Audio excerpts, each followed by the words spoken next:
Greetings, my name is Aranjan Ablambangs. My daily devotion for today is based upon the video series of Pastor Russell Campos' 365 Daily Devotion, and our topic for today is Trusting in God's Provisions. Our scripture is Philippians chapter 4, verse 19, and my God will meet all your needs according to the riches of his glory in Christ Jesus. So, our first teaching is God is our ultimate provider. So, let's first look at this in a practical perspective. No?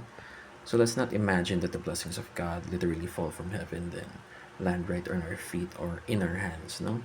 It isn't always directly on you.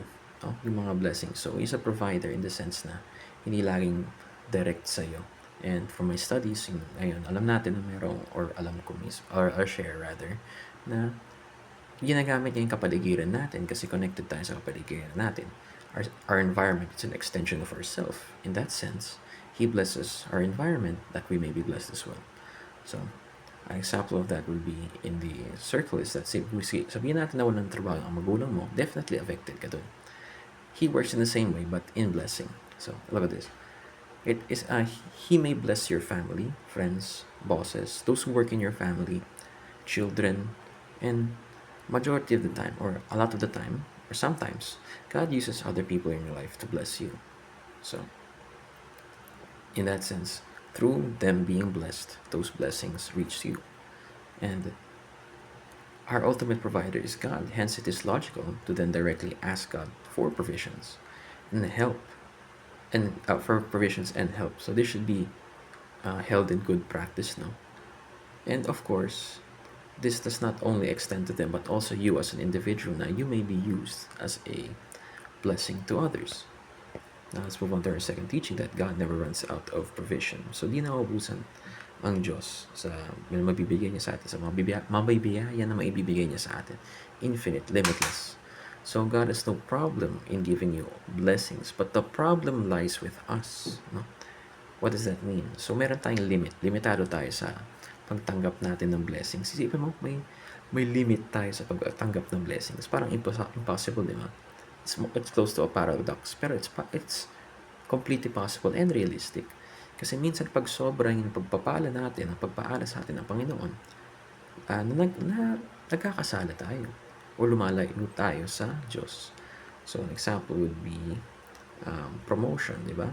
Minsan, ang promotion ay nagiging isang sanhi kung bakit tayo napapalayo sa Panginoon. Trabaho ay nagiging sanhi sa bakit tayo napapalayo o nagkakasada.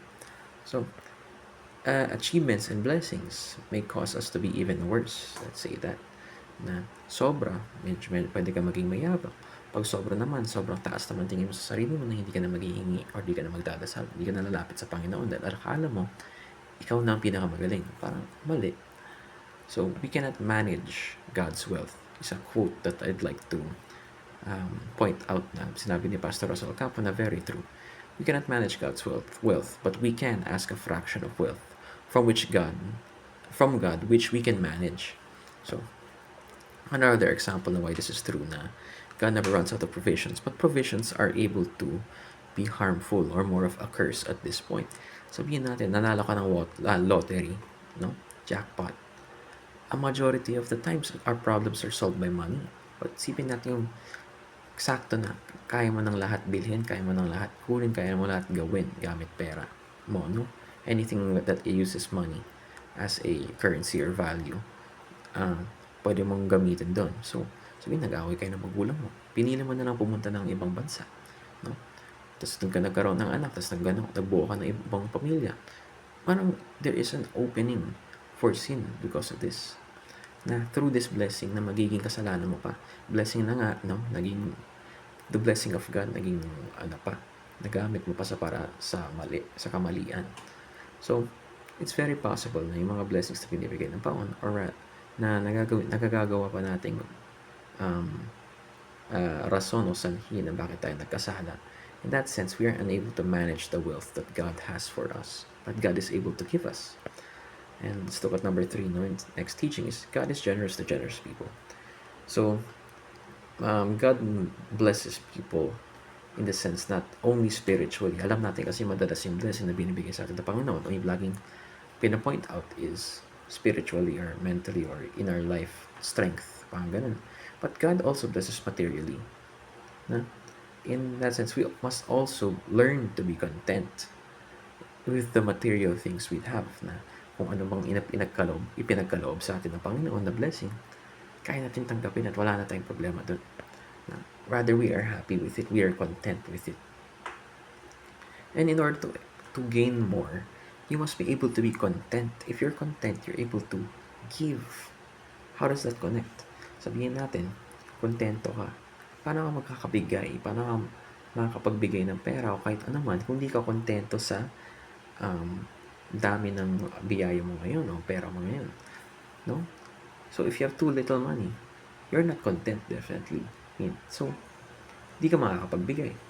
So, just like that, you have to learn to be content with any situation that God gives us. So, when you're content, you're able to give to others, and in that, God gives back to you. So, yun lang. That's my devotion for today. And kung may nakainig man na may tulungan ako, buti naman and mabuhay.